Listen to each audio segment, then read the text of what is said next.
It's an example of the types of ways in which the Scottish Government is seeking to do everything we can to help mitigate what is an emergency, a growing and mounting emergency. But of course, most of the levers here do lie with the UK Government, and it is vital that they get their act together and start responding in a way that is commensurate with the scale of the emergency that people are facing. I'll be going from Forfar today to Edinburgh to chair the Scottish Government's Resilience Committee to make sure we are doing everything we can, but also to again urge the UK Government to take urgent action.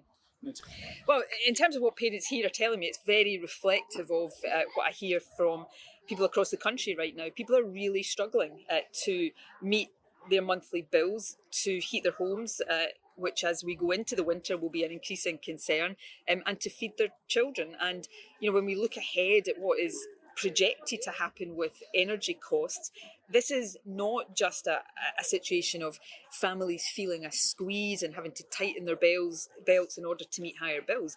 There are going to be many families who simply cannot pay these bills because they don't have the wherewithal to do it. And you know, that is the magnitude and the severity of the emergency that's been faced. It's of a different nature to the COVID pandemic, but actually I think it's on a similar scale to the emergency that created. And if it's not tackled with serious urgent action, we're going to see increasing deprivation, suffering, we're going to see undoubtedly loss of life.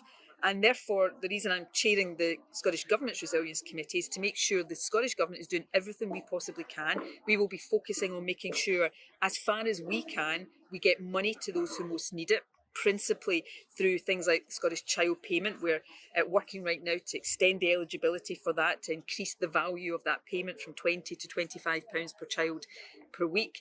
We will also look at whether within our budget, albeit well into a financial year, we can change priorities to direct resources more to those most in need, whether there are any regulatory steps we can take to try to minimise the cost increases that people are facing. So we will leave no stone unturned and be prepared to act, whether through legislation or other measures, on an emergency basis if that is what is required. But things that need to happen are the next energy price rise should be cancelled.